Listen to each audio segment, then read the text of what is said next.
What's going on, guys? Welcome to your 36th C++ tutorial, and in this tutorial I'm going to talk to you guys about something called a multi-dimensional array. Now, a multi-dimensional array is basically an array inside another array. So yeah, think about that for a little bit and get freaked out. You might be thinking, whoa, this reminds me of Inception, a dream within a dream. What's going on? And you guys are thinking, oh man, this tutorial is going to be super confusing. I barely even understand arrays, and now you're going to say an array inside an array? Alright, well, here is an easier way to think about it. If you ever, use Microsoft Excel or maybe use MySQL, think of it as a database or a table. A multi-dimensional array is basically made up of rows and columns. So this is the easiest way where you can think of it, and it's basically whenever someone has information and they want to organize it in rows and columns, they use a multi-dimensional array. So let's go ahead and create one right now, and I'll show you guys the syntax for it. Go ahead and pretend you're creating a basic array. I'm going to name mine Sally, and instead of a 1 square bracket, it actually takes 2 square brackets. In the first square bracket, you write how many rows do you want to have in your array. Let's keep it simple and say we want to have an array with 2 rows. And for the second one, it's basically columns. How many columns do you want to have in your array? So let's go ahead and add 3 columns. So now we have a row, now we have basically a table that's 2 rows by 3 columns, aka there are 6 elements in this array. So in order to create an array inside an array, it's basically exactly like you would think. Go ahead and make your array, and just to tell you guys this, code blocks gets freaked out whenever you try to put squirrely brackets inside other squirrely brackets, so that's why it might be messing up when you try typing it.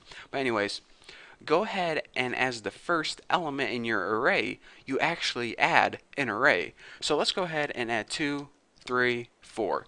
So check it out.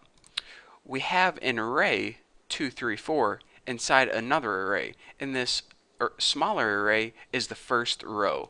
So now let's go ahead and make our second row or second array. Add a comma, and like I said, code blocks gets freaked out whenever you try to do it, so it might be weird. But let's go ahead and in this array put 8, 9, and 10. So we basically made 2 different arrays. One array is 2, 3, 4, and the other array is 8, 9, 10. So we said, alright, we're creating a multi-dimensional array consisting of 2 different arrays. Each array is a row, and each value is going to be a column.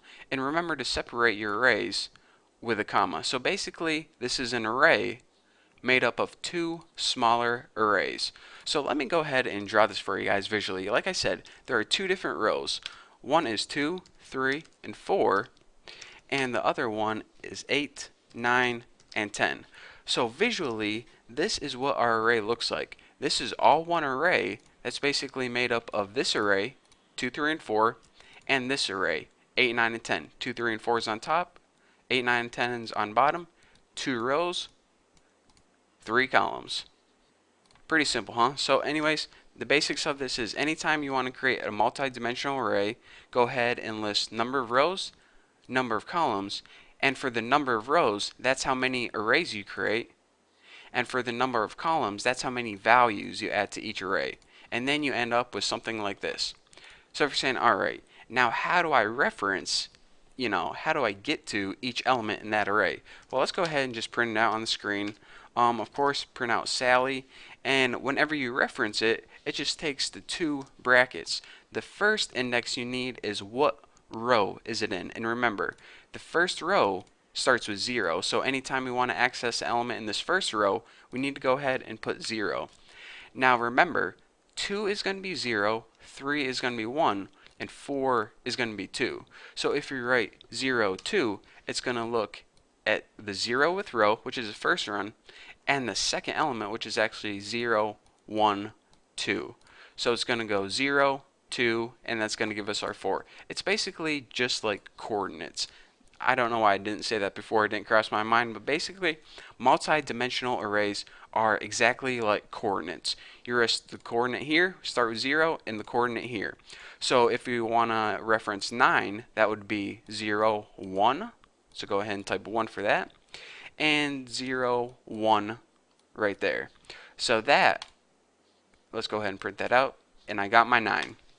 So basically, a multi-dimensional array, just like Inception, is an array or more than one array inside a bigger array. It's pretty much an array made up of arrays instead of values. And what it does is it gives you the idea that you can create a table basically made up of rows and columns. And anytime you want to access one of the elements, you just go ahead and type in the coordinates, which would be the row number and then the column number. And you print it out, and there you go. So if you guys understand this, then you're ready to move on to my next topic. In the next tutorial, I'm going to teach you guys a really simple way to print out a multi-dimensional array. So instead of just having to comment this right here, you have a nice visual of what it looks like. So if you guys don't understand it, then go ahead and just go to my forum and ask me a question, and I'll explain it better there. But if you do, or maybe if you got any good Inception jokes, then leave them in the comments below. But for now, thank you guys for watching. Don't forget to subscribe, and I will see you in the next tutorial.